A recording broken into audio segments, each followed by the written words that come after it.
Et voilà pour cette petite pause visuelle particulièrement dynamique qui nous mène à notre deuxième table ronde du jour. Donc l'enjeu de la souveraineté, vous l'avez compris, c'est notre fil rouge ce matin. Pour poursuivre nos échanges, je vous demande d'accueillir toujours très chaleureusement François Després, vice-président de SEMAE. Avec vous, Marie-Cécile, oui, applaudissez, c'est sympa.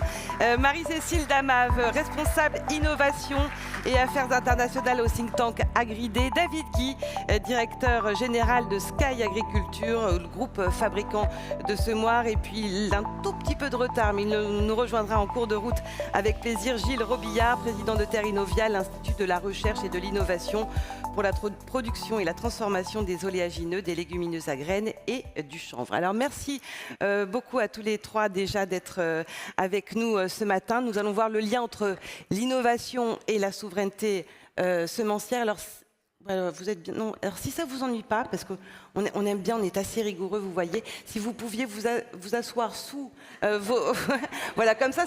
Non, mais c'est vrai, parfois on perd un peu nos repères. Donc, pardon, j'aurais dû vous le dire. Voilà, ça y est, vous êtes non.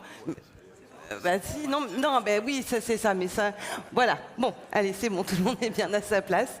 On va pouvoir commencer cette table ronde. Merci beaucoup.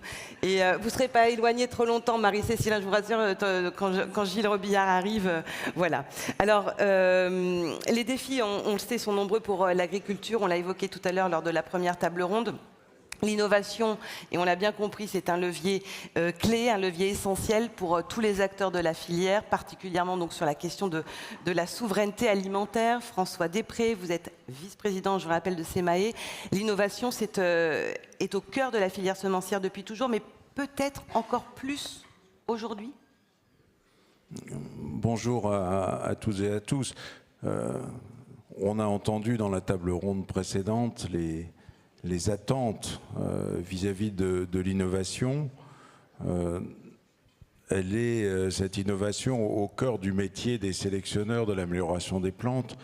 On a ce chiffre de 13% du chiffre d'affaires investi en recherche et développement. C'est un chiffre récent puisque SEMAE vient de terminer l'enquête économique qui est faite tous les 5 ans. Et ce qui est intéressant de voir, c'est que ce chiffre, cet investissement massif, il a augmenté par rapport à la dernière enquête d'il y a 5 ans. Donc les entreprises, les 75 entreprises de sélection qui opèrent sur le territoire français sont dans une dynamique d'investissement massif en matière de recherche et développement. Alors pourquoi un investissement massif ?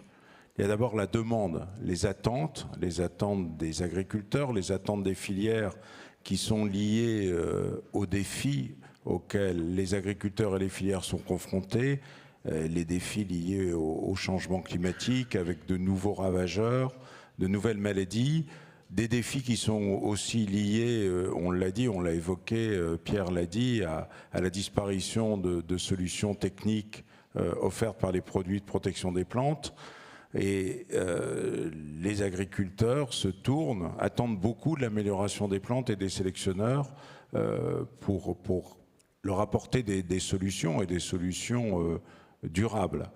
Et la deuxième raison pour laquelle l'investissement en recherche et développement est massif et augmente encore à un rythme de l'ordre de 5, 6, 7% par an, c'est parce que nous disposons de nouveaux outils, de nouvelles compétences. On a créé des métiers nouveaux dans nos entreprises de sélection. Il y a des bioinformaticiens.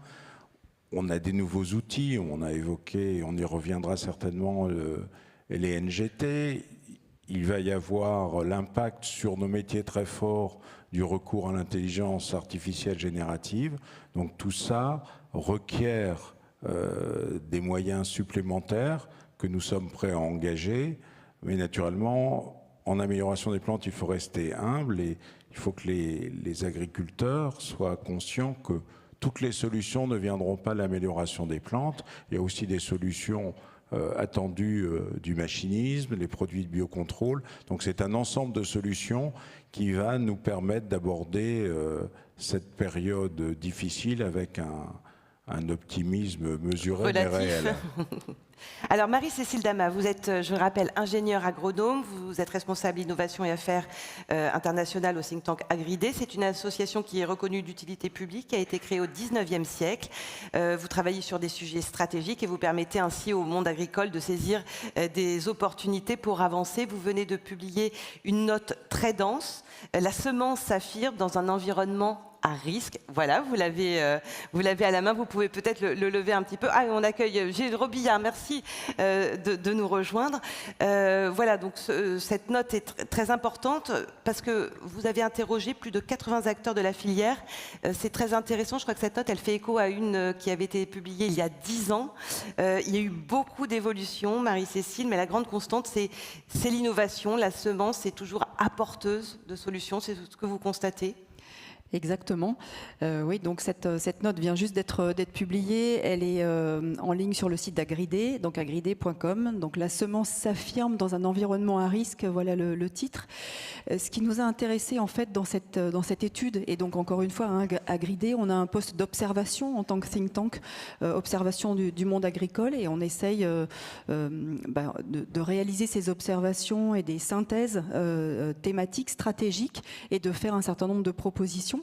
Voilà comment on travaille. En fait, ce travail, oui, on s'est interrogé sur qu'est-ce qui a changé, qu'est-ce qui a évolué en 10 ans, non seulement au sein de l'écosystème semence, mais aussi de la semence dans son écosystème extérieur, c'est-à-dire avec les filières en particulier, avec les agriculteurs, et en allant jusqu'aux consommateurs. Et puis les enjeux internationaux, bien sûr. Donc il y a beaucoup de choses qui ont changé en fait en 10 ans. Évidemment, le contexte, on a beaucoup parlé sécurité. Je n'ai pas compté le nombre de fois où on a dit sécurité ou sécurisé pendant la première table ronde, mais c'était quelque chose qu'on n'entendait pas il y a 10 ans. Le contexte géopolitique était évidemment pas du tout le même. On a beaucoup également parlé du climat, et ça n'était pas le cas il y a 10 ans. On en parlait un petit peu, mais pas du tout autant qu'aujourd'hui. Donc le contexte a vraiment évolué, et évidemment le contexte économique est toujours marquant pour le monde des semences comme pour le monde agricole d'une manière générale, avec les fluctuations des prix des matières premières. Donc voilà pour le contexte. Et puis au sein de l'écosystème semences, il est clair que l'innovation reste un marqueur vraiment très très important. On l'a déjà dit tout à l'heure, c'est une filière où 11% du chiffre d'affaires est consacré à la R&D en moyenne. Donc ça va bien au-delà pour un certain nombre d'entreprises, en particulier dans les potagères. Mais ce marqueur, cette innovation intense, elle a d'autres marqueurs que ce simple chiffre. Il y a aussi le nombre d'emplois. On a plus de 26% des emplois des entreprises semencières qui sont dans la R&D. Et ça, ce chiffre est constant. En 10 ans, il n'a pas bougé. On a d'autres indicateurs encore qui sont quel est le renouvellement, quelle est la vitesse de renouvellement des variétés. Alors évidemment, ça dépend d'une espèce à l'autre, c'est très différent. Mais il est très rapide. Il est rapide et stable, en particulier pour les grandes cultures. Il est encore plus rapide pour les potagères.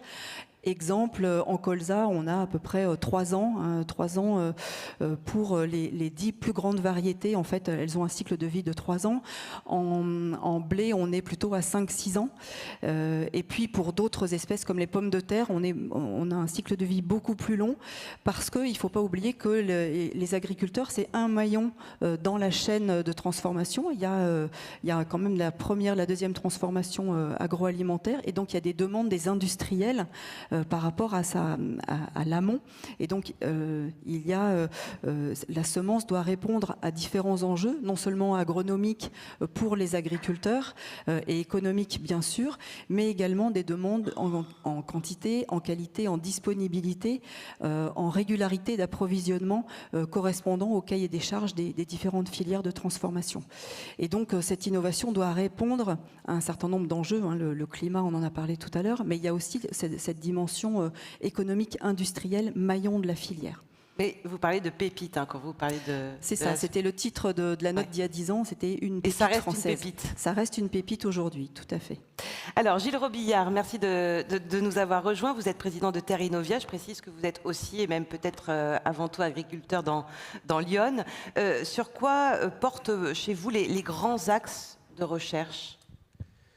Alors les grands axes, donc bonjour à tous et veuillez excuser mon retard. Vous êtes tout excusé. C'est toujours les enjeux du salon. Alors au sein de Terrenovia, pour nous les grands axes de recherche de demain, vous l'avez évoqué et ça a été évoqué durant cette matinée, les enjeux du climat se font vraiment sentir sur les exploitations agricoles. Alors pour différentes raisons. Les enjeux liés aux aléas, sécheresse, humidité, trop d'eau, pas assez, trop de froid, pas assez, voilà, et ça on le connaît tous, mais également l'évolution des ravageurs, l'évolution des maladies, pour lesquelles finalement, dans un contexte agricole où on le voit, la demande sociétale, la demande environnementale tend à réduire le nombre de molécules et la capacité pour les agriculteurs à pouvoir protéger ces cultures, fait qu'en fait, on va devoir trouver des leviers d'action. Les leviers d'action, ils vont être de plusieurs niveaux. Ça va être toute la recherche qui est faite au sein des firmes et des startups qui vont travailler sur surtout les produits de ce qu'on appelle les biosolutions, produits de biocontrôle, biostimulation, pour renforcer les plantes, pour renforcer la capacité des plantes à faire face aux bioagresseurs. Ça va être également les leviers agronomiques, on le voit, on pourra prendre l'exemple, et peut-être qu'on l'évoquera tout à l'heure, l'exemple du colza, où on travaille vraiment à pouvoir avoir un colza qui soit vraiment très développé, bien développé à l'arrivée des ravageurs, qui va permettre finalement de contourner les ravageurs. Ça va être également, et là pour l'innovation variétale ou l'innovation dans la semence, ça va être d'apporter des plantes compagnes, des plantes pièges, des plantes attractives ou des plantes répulsives qui vont permettre d'apporter une certaine protection de notre culture en place par ces plantes-là. Ça va être également sur la fertilisation où on va pouvoir travailler, c'est-à-dire que c'est en fait une plante, c'est un peu comme nous, mieux elle est nourrie, ou en tout cas moins elle a de carence, plus elle va être en capacité de faire face aux bioagresseurs. Donc on travaille sur tous ces leviers agronomiques-là, mais on le sait qu'à terme, on a aussi besoin de l'innovation variétale sur nos cultures, besoin d'innovation variétale pour nous aider à répondre à ces enjeux-là, nous aider à avoir des plantes qui soient plus résistantes, qui soient... Par tous les moyens qu'on peut imaginer, et là pour le coup on fait confiance à nos semenciers, à nos chercheurs, à nos obtenteurs, c'est arriver à trouver des plantes qui sont en capacité de résister aux bioagresseurs, résister aux maladies, résister aux ravageurs. On le voit, ça a été beaucoup travaillé, même si à une époque on a peut-être plus travaillé le rendement que la biorésistance, je ne sais pas si on peut l'appeler comme ça, mais on voit qu'aujourd'hui il y a vraiment une réorientation, et on s'en félicite, une réorientation des travaux sur tous ces axes qui sont majeurs et prioritaires. David Guy, vous êtes directeur général de Sky Agriculture. C'est un groupe qui fabrique des semoirs. Vous avez une double casquette puisque vous êtes aussi agriculteur depuis 25 ans au nord de Nantes. Vous êtes vraiment le trait d'union entre le sac de semences peut-être et l'agriculteur. Donc ce sont des semoirs de haute performance. Comment est-ce que vous les adaptez aux besoins des agriculteurs et dans le contexte actuel, notamment de changement climatique? Ça fait beaucoup d'innovation, j'imagine. Oui, alors c'est une vaste question. Moi, je suis l'intrus dans la salle parce que je ne fais pas du tout de la filière semence. Je vais essayer de ne pas dire de bêtises, mais je trouve intéressant de se rencontrer puisque on utilise beaucoup de semences. Puisque vous l'avez dit, on est le vecteur entre le sac de semences et le lit de semences. Donc on essaye de positionner la semence le mieux possible pour qu'elle exprime tout son potentiel. Donc vous jouez un rôle clé. On est un des maillons de la chaîne, on va dire. Alors l'innovation, pour moi c'est très important, vous l'avez dit, on est industriel en France, on parle de souveraineté alimentaire, on pourrait parler aussi de souveraineté industrielle, c'est compliqué de rester industriel en France, et l'innovation c'est la clé. On exporte dans une quarantaine de pays. Et la seule façon de rester sur le marché à l'international, c'est l'innovation. Vous pouvez avoir tout le budget marketing que vous voulez, les meilleurs commerciaux. Sans innovation, c'est pas la peine. Donc sur la semence, je pense que c'est exactement la même chose. On en a parlé tout à l'heure, je peux en témoigner. La France, elle a une image incroyable sur sa filière semence partout, dans tous les pays où je vais. Mais il ne faut pas qu'elle s'endorme, il faut qu'elle continue d'innover. C'est précisément pour ça que nous sommes là aussi. Voilà. Et alors, évidemment, il y a énormément de mutations qui sont en train de s'opérer. c'est beaucoup de risques, mais c'est beaucoup d'opportunités. Et ceux qui vont les saisir et qui vont innover pour affronter ces risques, ils vont gagner. Alors nous, on continue d'innover, évidemment. Les enjeux, on a parlé tout à l'heure des plans de campagne. Ça, c'est une des grosses révolutions qu'on accompagne dans le semoir. C'est-à-dire qu'historiquement, un semoir, c'était une trémie dans laquelle on mettait la semence et un organe d'enterrage. Qui varie selon d'une région à l'autre en fonction des types de sols. Aujourd'hui, de plus en plus, un semoir, c'est plusieurs trémies. Donc ça, c'est en train de venir partout en Europe, c'est-à-dire c'est 2, 3, voire 4 trémies, c'est-à-dire qu'on va mettre la semence, mais également d'autres éléments, donc des plants de campagne qui vont aider la semence, des légumineuses pour faire des associations, ou des engrais, ou tout un tas de substances qui vont aider la semence au départ.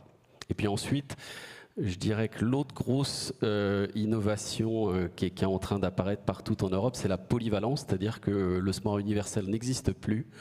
On doit s'adapter à des conditions sèches, des conditions trop humides, à des assolements qui s'agrandissent avec l'arrivée de plus de cultures sur les fermes. Et en fait, on ne peut plus avoir un seul semoir sur la ferme. Et donc, on est en train de détacher la trémie du semoir. C'est un peu ça qui s'opère partout, de telle sorte que la trémie va rester sur le tracteur et on va changer les organes d'enterrage en fonction des semences qu'on va avoir à semer. Des réactions peut-être à ce qui vient d'être dit, parce que c'est passionnant. Oui, ça me semble vraiment super intéressant ce que vous venez de présenter. En fait, ce qui est intéressant, c'est qu'aujourd'hui, on parle vraiment de boîte à outils. Hein. C'est le croisement de différentes innovations qui fait que l'agriculteur va être plus performant et va être résilient par rapport à toutes les pressions qu'il peut subir de l'extérieur. Donc, effectivement, les plans de campagne, on n'en parlait pas du tout il y a 10 ans. Aujourd'hui, ça devient une réalité. On a parlé beaucoup d'adaptation au changement climatique, mais il y a de l'atténuation au changement climatique aujourd'hui. Il y a un certain nombre de filières qui ont pris des engagements de décarbonation et la semence, elle participe justement à ces différents efforts de l'amont pour décarboner toute la chaîne agroalimentaire. Par exemple, avec les couverts végétaux, hein, on a besoin aujourd'hui de ne pas laisser de sol nu. On a besoin de faire de la modulation intraparcellaire de la densité de semis, ou bien, donc là j'imagine que vos appareils travaillent dans ce sens également. Donc on a besoin de croiser plein de choses. On a des innovations, qu'elles soient biologiques, génétiques, on a des innovations mécaniques, on a des innovations numériques. On parlait tout à l'heure de bioinformatique, par exemple, d'intelligence artificielle ou de numérique.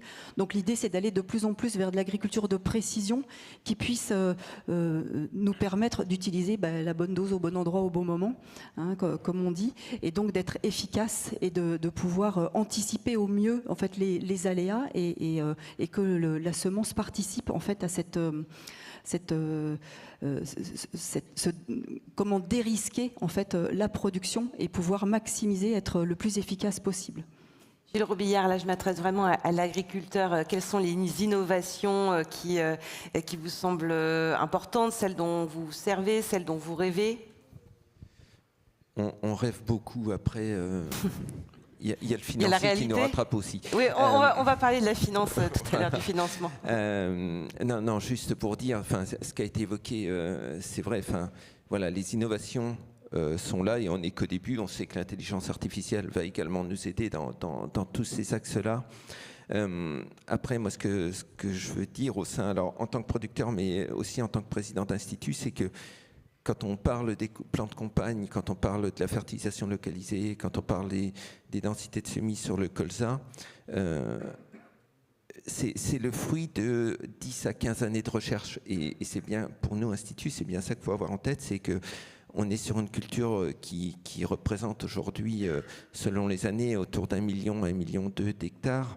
Donc ça nous permet, et c'est quand même une culture qui est entre guillemets vieille, même si par rapport à du blé ou autre c'est relativement récent, mais on a un recul et on a une capacité à pouvoir faire beaucoup plus de recherche que par exemple sur des légumineuses qui vont être plutôt des plantes, je ne veux pas dire orphelines, mais dont les moyens de recherche sont quand même beaucoup moins élevés. Et on le voit, c'est également pareil en fait pour toute la chaîne. Nous, Institut, on a moins de financement, moins la capacité à chercher des solutions sur les légumineuses, comme les semenciers ont moins la capacité à chercher les innovations sur les légumineuses parce que finalement, les surfaces sont beaucoup plus restreintes. Donc en tant qu'agriculteur, on a besoin d'avoir un panel de solutions. On a parlé de la diversification des assolements et on sait que c'est un enjeu aussi pour la résilience de nos exploitations et on a besoin d'accompagner, je dirais nous en tant qu'institut, accompagner aussi les semenciers, accompagner également toutes les techniques qui peuvent se faire, les techniques agronomiques, et c'est comment collectivement, en fait l'enjeu c'est comment collectivement on arrive à apporter des solutions économiquement, techniquement et socialement viables. C'est bien là l'enjeu.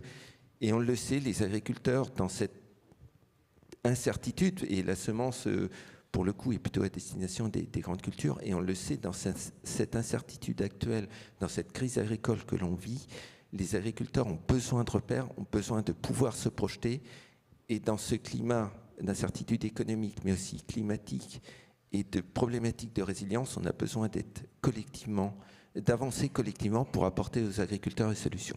Et c'est vrai qu'il y a le sujet du financement, c'est aussi bien sûr le nerf de la guerre. Marie-Cécile, dans votre rapport, vous soulevez une vraie fragilité, c'est le financement de l'innovation. Est-ce que vous pouvez nous expliquer ? Oui, alors on pense tout de suite au crédit d'impôt recherche, c'est une mesure fiscale importante qui est vraiment soulignée par toutes les entreprises semencières comme un véritable levier d'innovation sans lequel elles auraient bien du mal à conduire leurs activités de recherche dans notre pays. Il faut savoir que la France n'est pas le seul pays à avoir des mesures fiscales incitatives pour conduire des travaux de recherche pour les entreprises. Il y a d'autres pays dans l'Union européenne qui ont des mesures d'accompagnement fiscal comparables et donc c'est un véritable facteur d'attractivité en fait pour les entreprises sur notre territoire qui conditionne leur capacité justement à continuer à innover.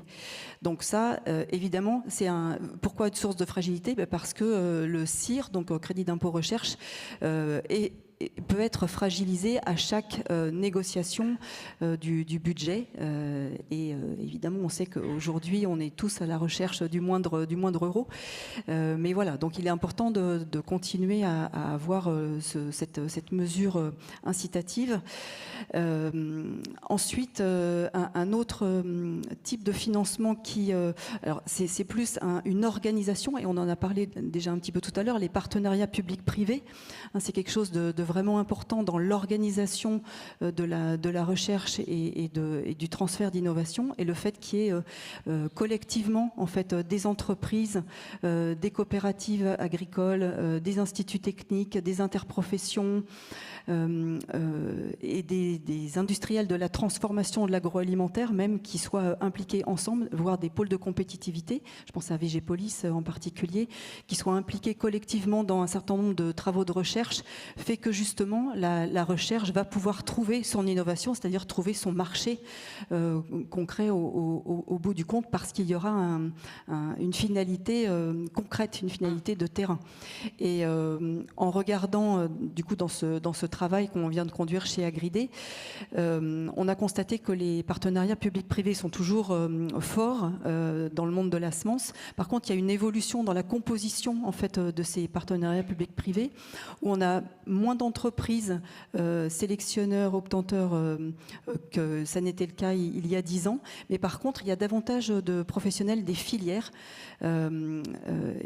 avec des impacts vraiment concrets, notamment en termes de protéines et en termes d'adaptation au changement climatique. C'est vraiment les deux grandes thématiques qui sont aujourd'hui traitées dans ces partenariats publics-privés.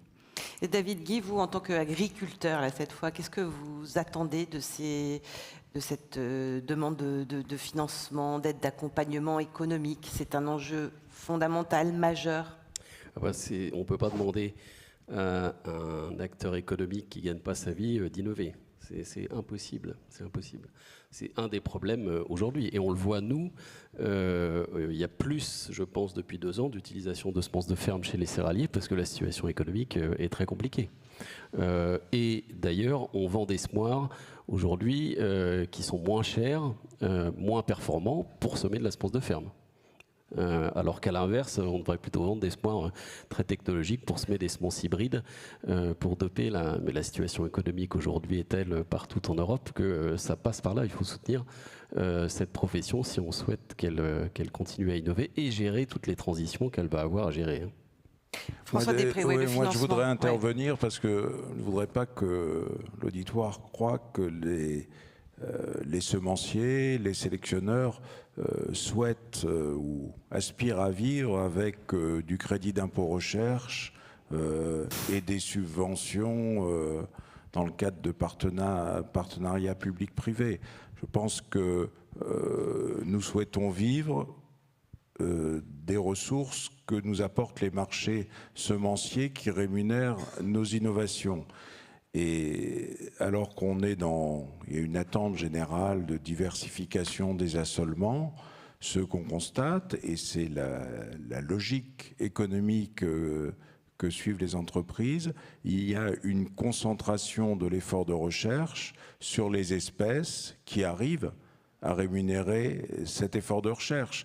Et ce sont les espèces hybrides. Aujourd'hui, c'est le maïs, c'est le tournesol, c'est la betterave, ce sont quelques grandes espèces potagères. Et il y a un ensemble d'espèces agricoles qui ont un rôle important comme solution agroécologique, pour employer un mot autrefois à la mode.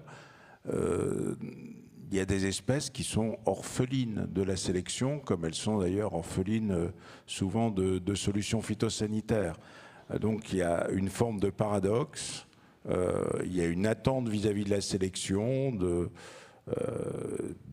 travailler une grande diversité d'espèces, mais il y a une obligation pour les entreprises de concentrer leurs moyens sur les espèces qui vont rémunérer les innovations qu'on propose au marché. Donc le CIR ou des dispositifs collectifs intelligents comme celui qu'on a mis en place depuis 2001 avec la CVO qui est devenue la CVO blé qui est devenue la CRIF céréales, ce sont tout de même des palliatifs et pas les solutions pérennes et idéales. Nous discutons, je vois mon ami François Jacques, tous les 3 ans avec la GPB les modalités de renouvellement de la crive, mais ce n'est pas un dispositif pérenne, c'est un dispositif qui existe par la volonté politique des producteurs de céréales organisés au sein de la GPB. Les entreprises souhaiteraient pouvoir vivre. On le sait hier, on l'a dit, il y a des dispositifs équivalents, Marie-Cécile l'a rappelé, dans la plupart des pays européens. C'est des politiques publiques de soutien à l'innovation, mais nous devons avant tout vivre par le fonctionnement des marchés semenciers. Une réaction peut-être, Marie-Cécile, à ce que vient de dire François. Et les agriculteurs aussi doivent trouver une résilience et doivent vivre de leur travail, donc doivent bénéficier de semences performantes, bien sûr. David Guy, vos contraintes techniques, vos évolutions, quand on a préparé cette table ronde, vous m'avez dit l'innovation dans une ferme c'est indispensable et pourtant c'est une énorme prise de risque. Est-ce que ça aussi c'est une mentalité à développer, à travailler encore davantage? Non, le pas de temps d'un agriculteur c'est l'année. Donc moi ça fait 25 ans que je suis agriculteur, je n'ai semé du blé que 25 fois dans ma vie. Donc tout ce qui peut permettre d'accélérer l'innovation, on peut parler de tout ce qui tourne autour de la génétique, doit permettre d'aller plus vite, de gagner du temps. Et je pense qu'on a besoin de ces nouvelles technologies pour gagner du temps aujourd'hui. Et évidemment, l'agriculteur qui innove, il prend un risque fort pour plusieurs années. Et il y a 2 choses quand même que je voulais rajouter, parce qu'on n'en a pas parlé, et ça me semble être 2 sujets importants qui n'ont pas été abordés. Et je pense que dans l'innovation des semences, on doit prendre ça en compte. Partout en Europe, aujourd'hui, j'entends parler de crise énergétique. Et je pense qu'on ne peut pas parler de souveraineté agricole sans souveraineté énergétique. Vous savez que le premier poste de dépense pour faire pousser 1 hectare de maïs, c'est l'engrais azoté, qui est exclusivement produit à partir de gaz aujourd'hui. Or, vous savez qu'en Europe, on n'a pas de gaz. Je suis persuadé que la semence a un rôle clé. On a parlé des légumineuses, évidemment, qui sont des orphelins dans ce système aujourd'hui. Il n'y a pas de culture aujourd'hui de légumineuses qui est réellement profitable en Europe. Donc il y a un travail à faire. Et puis ensuite, toutes les nouvelles semences qui permettront d'utiliser moins d'énergie et donc moins d'azote vont évidemment gagner demain. Et l'autre chose qu'on voit partout en Europe aujourd'hui apparaître, c'est la prise en compte du sol, c'est-à-dire la diminution du travail mécanique du sol. Donc il y a même des pays qui commencent à légiférer aujourd'hui en Europe pour interdire le labour.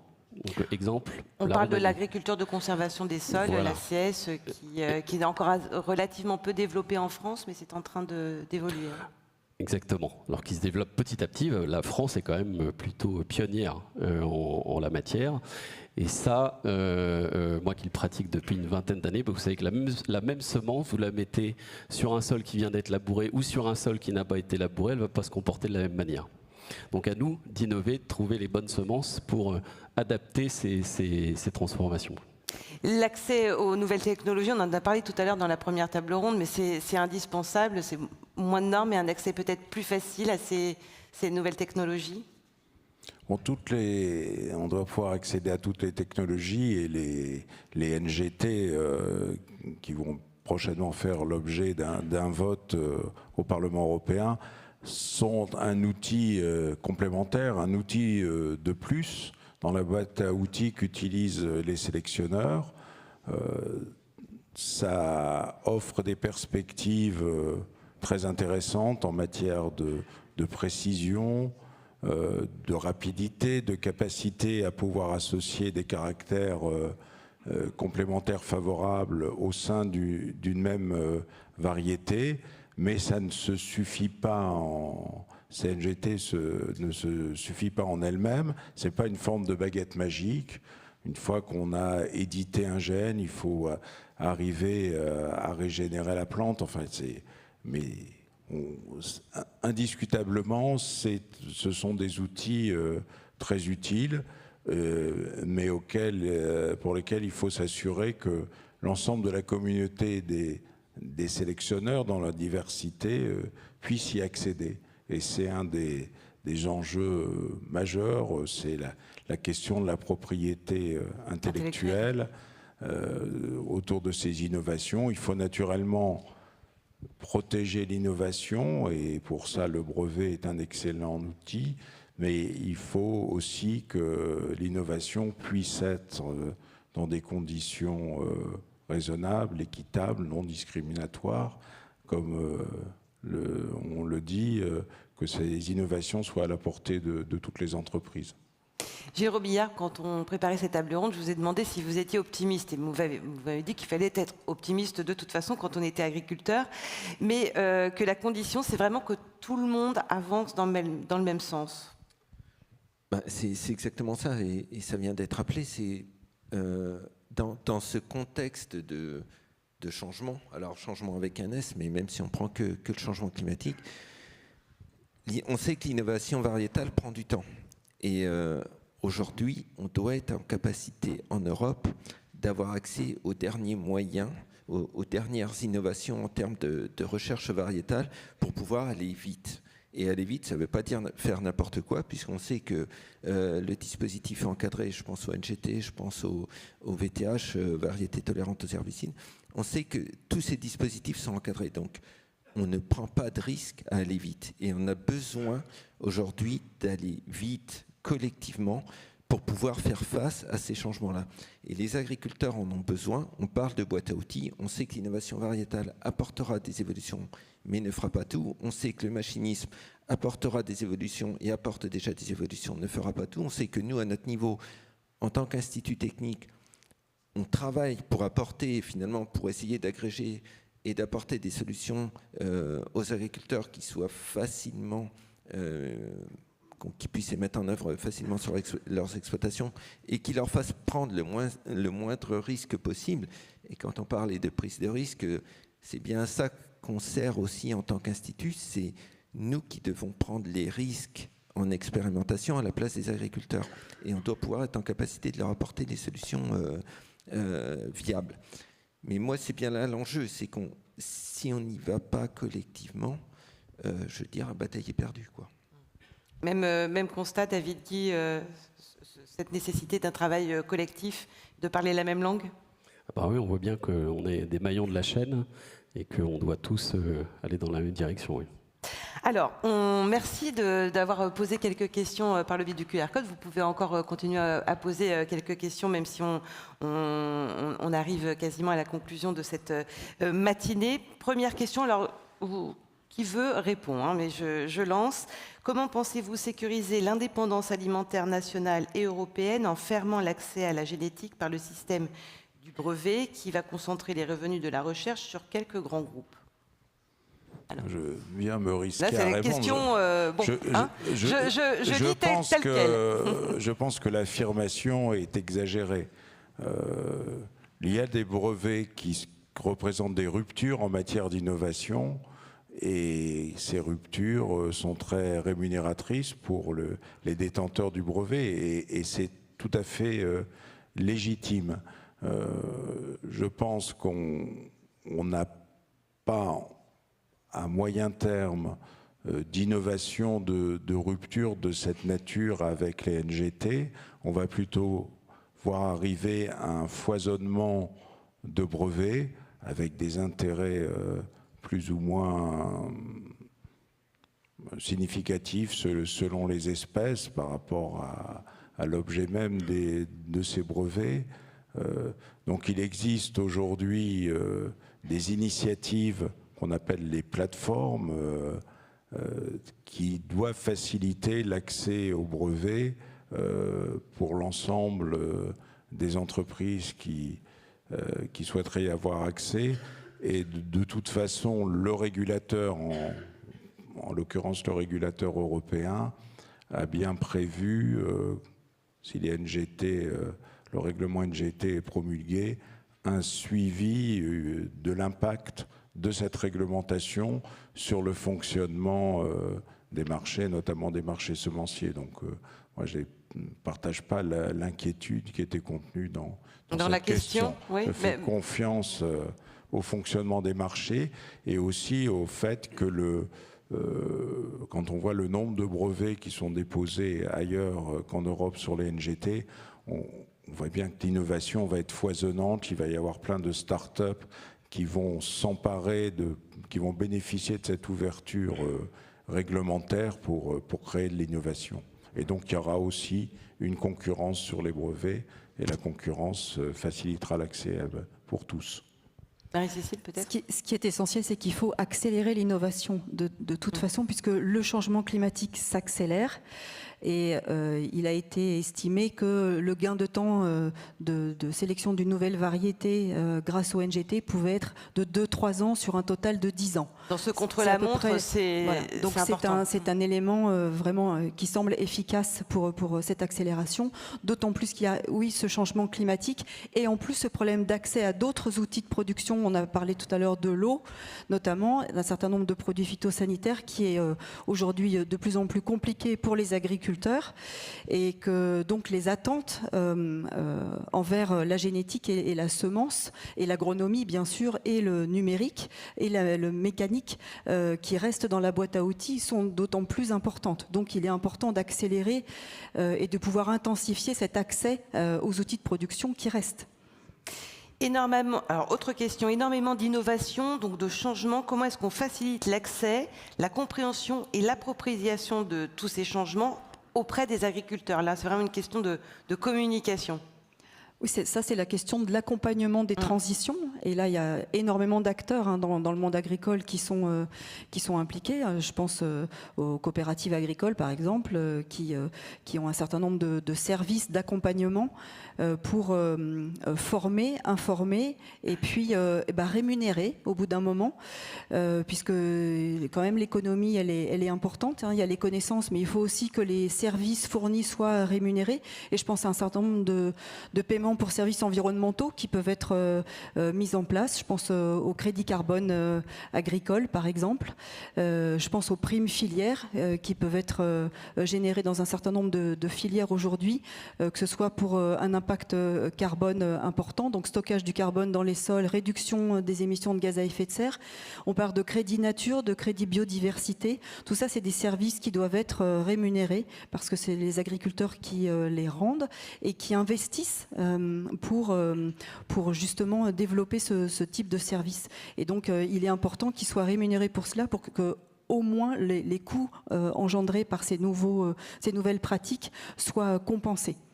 Gilles, vous vouliez intervenir?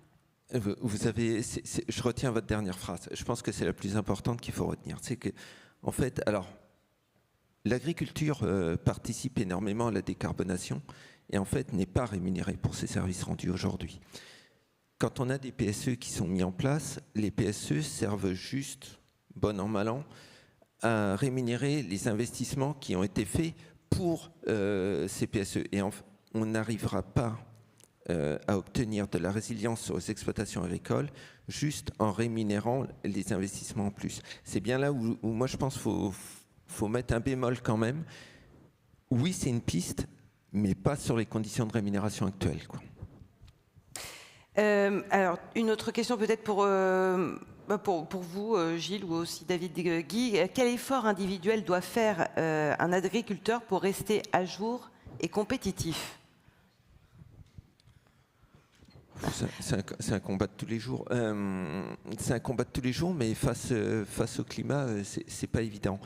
En fait, on a quand même cette chance en France d'avoir un réseau de recherche et de conseil qui est vraiment développé. Après, c'est comment l'agriculteur se l'approprie aussi, et c'est pas évident. Faut se le dire, et c'est pas évident dans le contexte où on est actuel, parce que certains agriculteurs quand même ont tendance à baisser les bras, il faut pas l'oublier. Et s'approprier ces nouvelles technologies, on parlait d'agriculture numérique, on parlait de semois, on parlait d'agriculture de précision, ça a un coût. Et comment investir sur son exploitation pour rester à jour quand on est sur des rentabilités très faibles, voire pas de rentabilité, voire déficitaires. Et c'est bien là l'enjeu, c'est qu'on a un fossé qui est en train de se creuser entre les innovations disponibles et la capacité pour les agriculteurs de se mettre à jour de ces innovations. Constat assez alarmant, il faut le dire quand même. Je pense que faut alarmant, mais il faut qu'il y ait une prise de conscience, oui.